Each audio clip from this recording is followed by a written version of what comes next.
We are ready to go.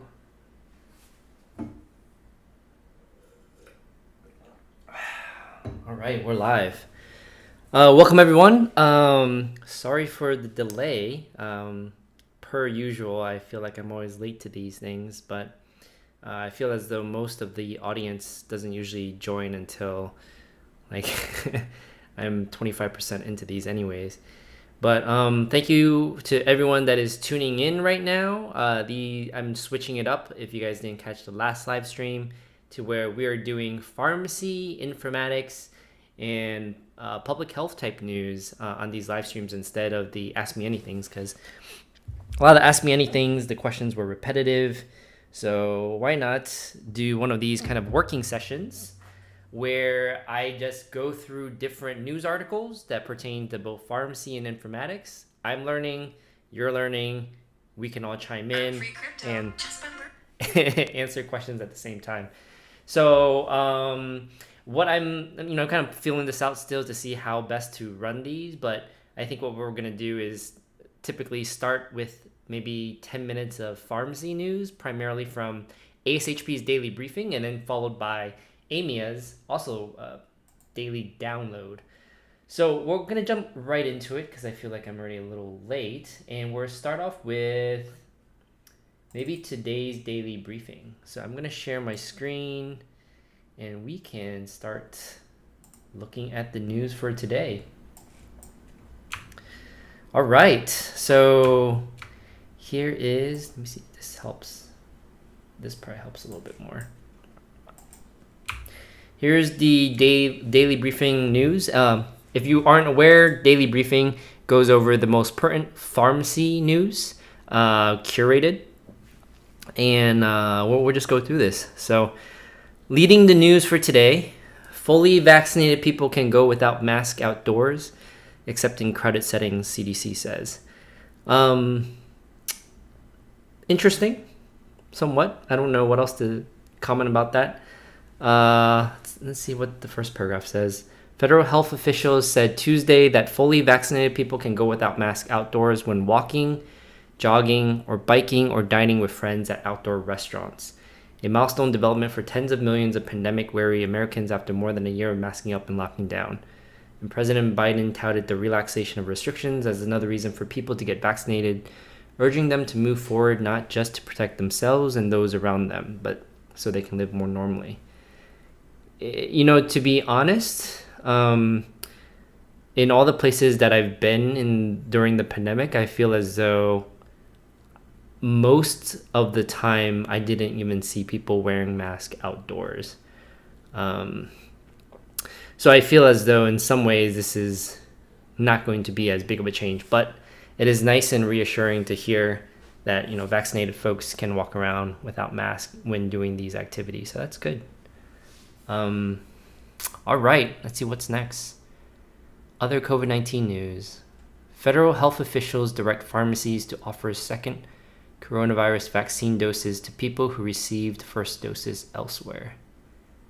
Reports federal health officials announced they were directing nearly all drugstores and grocery store pharmacies to offer second doses of COVID-19 vaccines to people who received their first shot from a different provider. CDC estimates that more than 5 million people, or nearly 8% of those who are partially vaccinated, have missed getting their second dose. Wow. That's kind of fascinating. 5 million people is quite a lot. 8% of those partially vaccinated. I didn't realize that people were missing their vaccines. I wonder if in part was due to the scheduling issues.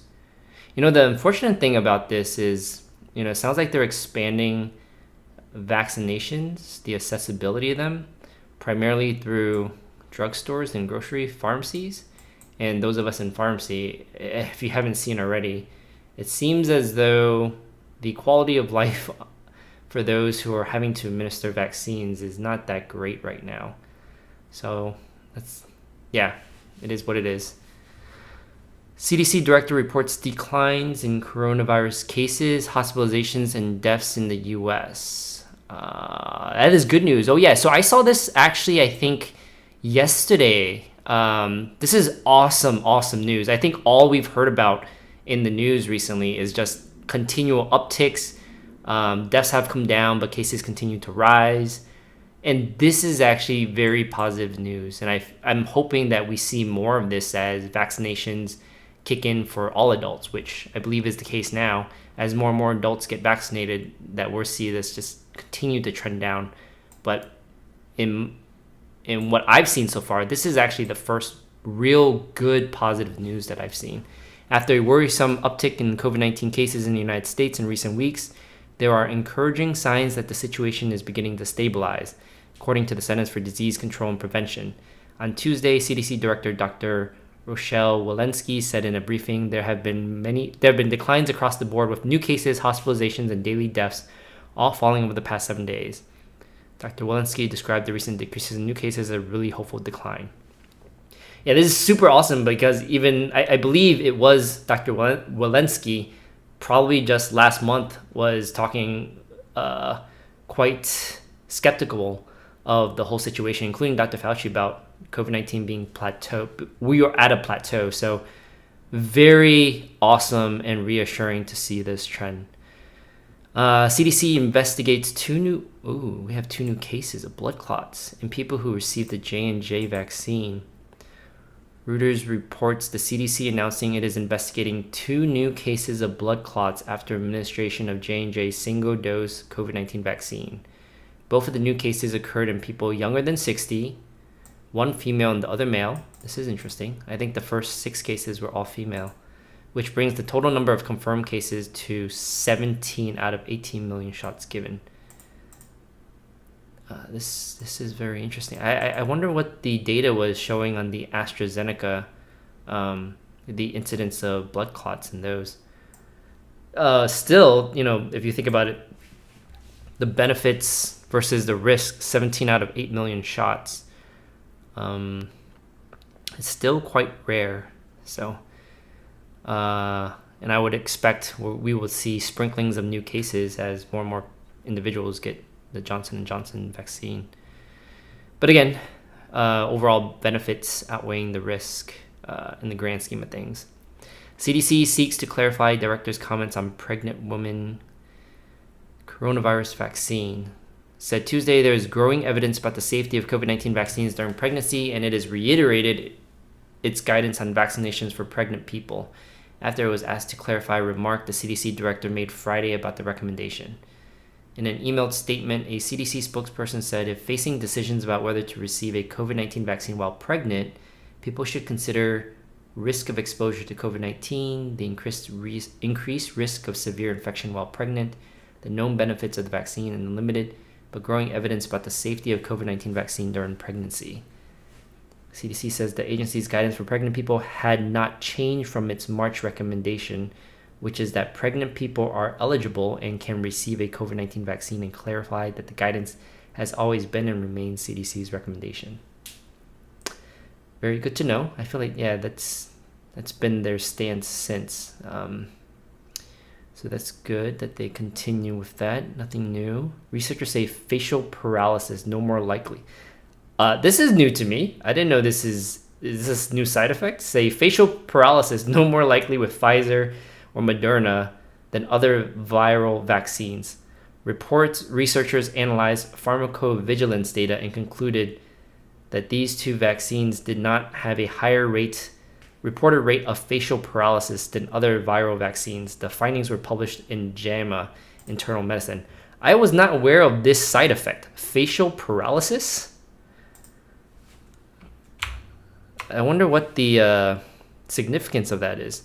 During the pivotal phase 3 clinical trials of mRNA COVID vaccines, several cases of facial paralysis were observed in the vaccine groups. 7 out of 35,654 compared with 1 case who received placebo. Although a causal relationship could not be established from clinical trials, the US FDA recommended monitoring vaccine patients for facial paralysis. We thus explored this potential safety signal through a disproportionate analysis using the World Health Organization database. It can be hard when cases are this rare, to really tease that out. But yeah, that's news to me. I didn't know that was one of the original side effects. I mean, these were in the phase 3 clinical trials. So, and I actually have not read the phase 3 clinical trials for the vaccines. Tony in the live chat Tony says, paralysis of the face has been around for months, so good to hear it decreased. Or rather, confirmed, not related. Yeah, I did not. I obviously didn't pay attention to the different side effects that were originally reported. But there it is. Phase 3 trials. Here's the rates. Vaccines versus placebo. And it doesn't seem like there's any differences between the viral vaccines in general. Okay, maybe just we'll skim through the rest of this and then we will move on to AMIA. Novavax prepares the request EUA from FDA for COVID-19 vaccine. What is this? Reports Novavax is preparing to request EUA for FDA for a... Oh, so we have another manufacturer now. If the FDA authorizes the vaccine, it will be the fourth to be made available in the US. In a UK trial, Novavax's vaccine was equally effective as the one from Pfizer and Moderna, but effectiveness fell dramatically against the South African variant of the virus.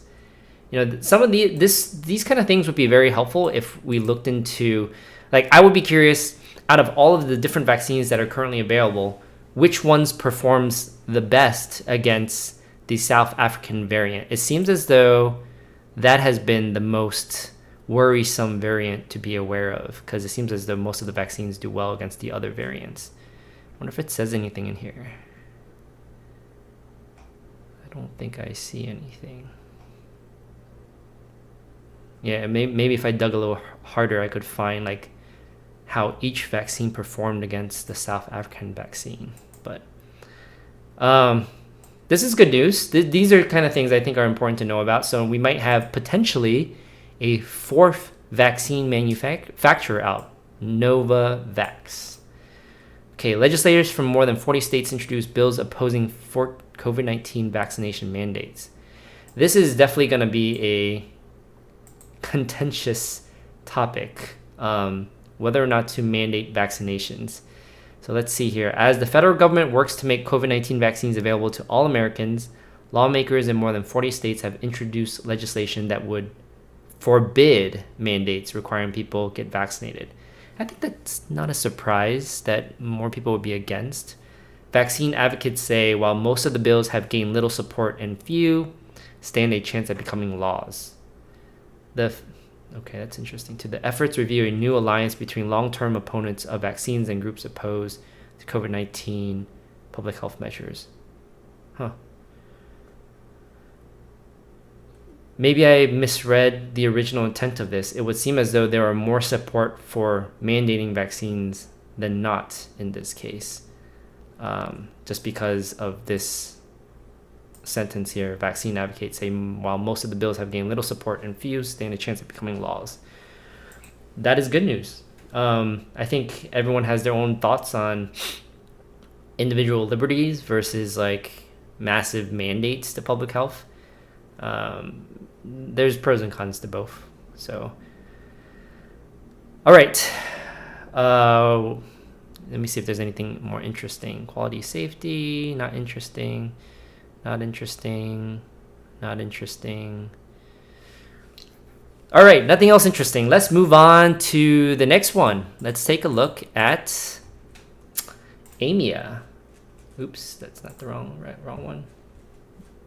That's not what I want to do either. Stop share. There it is. All right, let's take a look at AMIA's. So AMIA, I think one of the biggest news, and some of you who watch my YouTube are already seen this, is AMIA formally announced a certification that they've been working on for a very, very long time. I personally waited 7 years for it. Is the AHIC certification for informatics that they've been working on. I've been actually holding off on all certifications until this one came out because of that. Daily download. So that was an announcement this past week. That was pretty big news. All right, what is today? Here it is today. Let's take a look what AMIA has in store. But check it out. I'm not going to talk too much about the certification. If you're more interested in it, just go watch the video that I made about it. There's a lot more that I can say about the certification, but that video will probably cover the majority of the basis of what it is. And Yeah, should suffice for the most part. Okay, here it is for today. Here is, can I download show block content? There it is. Here it is our AMI download for today. So let's see, top news, CDC ease face mask guidelines for fully vaccinated people outdoors. So this is the same news that we just saw on ASHP. So we can skip over that. When can we declare the pandemic over? During the pandemic, good management and guidance have often been lacking. If we want to make our exit from the crisis better than our entrance and passage through it, we've got to start planning now. A good first step would be to agree on our definition of an ending. I'm very curious too. I have no idea what constitutes the pandemic actually ending. Like when is it actually over? I wonder if there is a formal definition. This sentence here makes me think that there isn't. I wonder if there's anything I can see here. Let's see. Normal has no, ideally we should restrict while we do this. And I wonder, I'm sure there are some objective measures like the R. Like, is it when the R is less than 1? Is it when we have, like, yeah, I'm very curious. I have no idea when we mark the end of it. Well, over 100 people have approached alarming numbers. We aren't close, but it's possible. I don't see anything in here. I'm sure there's some type of guideline that can be used to measure what constitutes the end of a pandemic. But I don't see anything here. That would be interesting too. When are we formally out of this pandemic? All right. Indian COVID-19 variant found in US across globe as foreign help arrives. A variant of the coronavirus first spotted in India has been detected in the US and 18 other countries and territories, adding to a growing roster of evolutionary spin-offs of the virus that scientists and health authorities are keeping under close observation. I've never heard of the Indian variant. I'm curious, like, if any of you have followed along the mutations, viruses mutate a lot. Like, there has been a ton of mutations, but only certain ones of them have actually garnered attention from the press. But yeah, I don't know. Maybe I'll just take a look. Let's see. The Indian one. Is there anything that talks about it being more transmissible? Of course, it's behind a paywall. How precise? Let's see. Isn't as well studied as other worrisome variants, some of which are also circulating in India, and its role in driving India's current wave of infection isn't entirely clear. So maybe that is concerning because we all know India is a hotspot right now, and this appears to be the primary variant that's floating around India. But there could be many other reasons why. I don't see anything else that really points this out, and this is behind a paywall, so we're going to move on. For future medical breakthroughs, we must rebuild research lost to COVID. Perhaps even more through the past breakthroughs, the novel COVID-19 mRNA vaccines have inspired immediate and widespread relief and optimism. Okay. Hold yourself accountable on keeping AI unbiased on the FTC might do for you. The US FTC emphasized the importance of using artificial intelligence in an equitable manner in a blog post earlier this month. As FTC attorney Eliza Gilson noted in the post, so-called neutral technology can produce troubling outcomes, including racial discrimination and the other replication of other biases. You know, bias in implementing AI is a fascinating topic, and anyone who has an interest in artificial intelligence, you should look into that. There was a book that one of my professors of bioinformatics recommended. It's called Automating Inequality. Fantastic book. There is widespread usage of artificial intelligence in many areas already in our society. Things like who gets welfare, who gets different social services.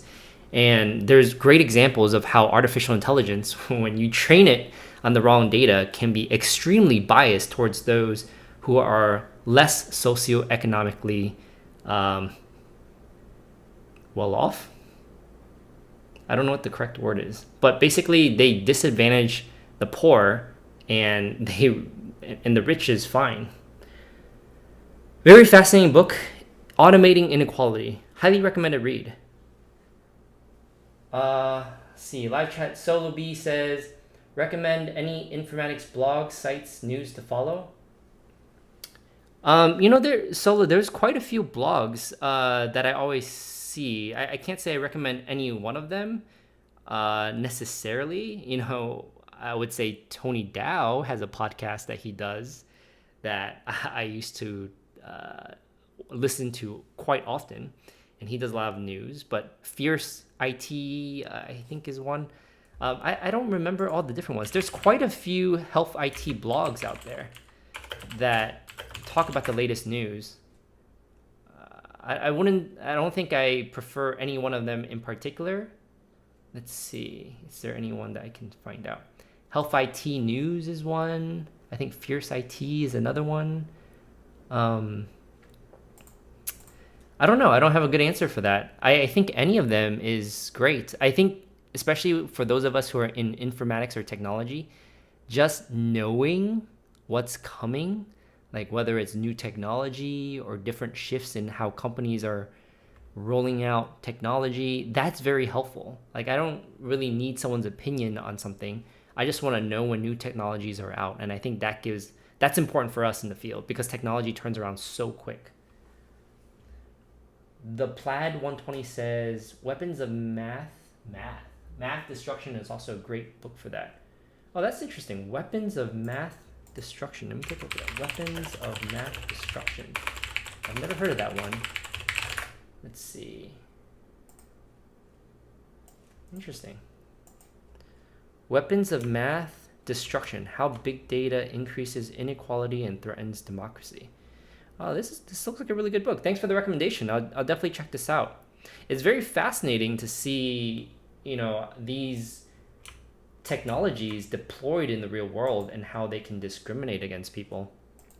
So especially important for those of us who are implementing these technologies nowadays, be very wary about your biases and how we can make them as unbiased as possible. All right, let's keep going because we're almost out of time here. CMS proposes pulling requirements for hospitals to post private Medicare Advantage rates. The Centers for Medicare and Medicare Services released the proposed fiscal 2022 Hospital Inpatient Prospective Payment System and Long-Term Care Hospital Rule late Tuesday. The agency projects hospital payments to increase by $2.5 billion in the 2020 fiscal year 2022 that begins on October 1st.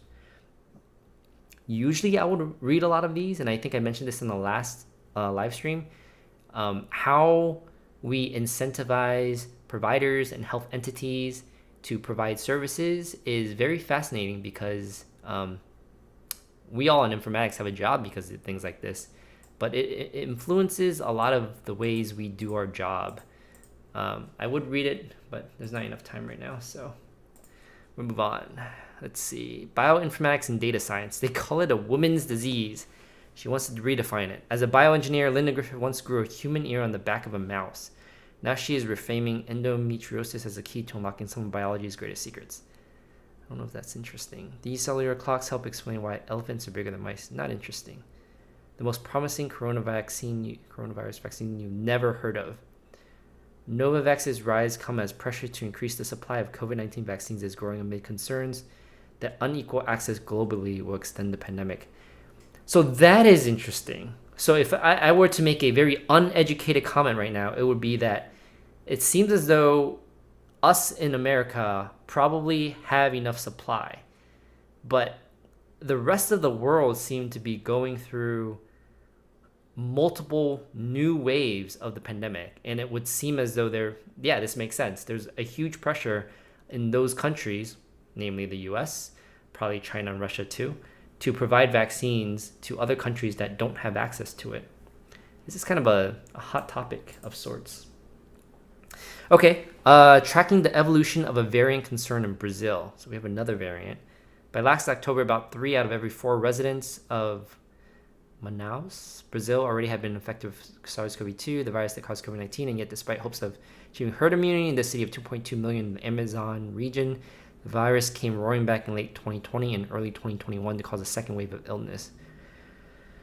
Another concerning variant looks to be growing in Brazil. Population health, how humanity gave itself life. Between 1920 and 2020, the average human lifespan doubled. How did we do it? Science mattered, but so did activism. It seems like an interesting article, but We'll look at that next time. Went to live to 200. Want to live to 200. That seems like it's too old. In the last century, the average human life expectancy doubled. Here's a roadmap to the innovations that can help us do it again, maybe. Okay, maybe I will read this, maybe after the live stream. I don't know if someone would want to live that long, right? I see people who are like past 70 and 80. There's so many medical ailments that hit you when you're older that living to 200 sounds like it would be kind of painful. Anyways, I don't know. Maybe our technology will improve to make that not as painful. Social distancing indoors may provide false sense of security. COVID transmission study finds. I think I've seen an article about this. Well, let me just read it. The common 6-foot social distancing guidance on its own may not be enough to protect people from contracting the coronavirus while spending time indoors, according to a report that examined the virus's airborne transmission risk. I think there's been multiple studies that have showed this. Even if you're social distancing in a restaurant, the fact that you're indoors can make it easily spread to folks all over the restaurant. So eat outdoors when possible. Okay. Social media highlights. Telehealth has seen an explosion. Not only is everything safer once you're vaccinated, but new data from 620,000 people prospectively assessed getting vaccinated shows the safety of the vaccines is even better than the clinical trials predicted. This is all super awesome news. I think all of us can agree that hopefully the pandemic will end sooner rather than later. So seeing these kind of signs is great. CMS is making a slew of changes to promoting interoperability. Okay, this is interesting. This will probably be the last thing here. This probably has to do with the interoperability rules that I talked about last time. Let's see, what is this? Medicare promoting interoperability program objectives and measures and 2015 edition certification criteria. Making a slew of changes. What are they changing? Is it the bonuses? By the way, fun fact, the electronic prescribing section of this is what I worked on when I was interning at the ONC. Supporting electronic referral loops. I don't know. I probably need to look more into this. Again, I said this last time. Anyone in informatics should be very familiar with the 2 new regulations that were passed or finalized by CMS and ONC in March of last year, because that is going to drive the future of informatics for at least the next decade. This is part of that, by the way. This is the CMS, or I guess partly CMS and ONC's part. Okay, again, go check that out when you guys have a chance. Very important read. And that is the end of the live stream and the news for this week. Thank you guys for tuning in. I'm sorry I'm always late for these. I'm going to try to be more on time. Again, let me know if you guys enjoy these. Let me know if there's anything you want me to change or want me to talk about. But for now, that's what I'm going to try to do every week, is talk about pharmacy news, pharmacy practice news, and then different types of informatics news. And then, we can all have a discussion about it or bring up comments or questions in the chat as we go along. But let me know what you guys think. Happy to change it however you guys see fit. But otherwise, thank you guys again for tuning in, and we will see you all next week. Bye.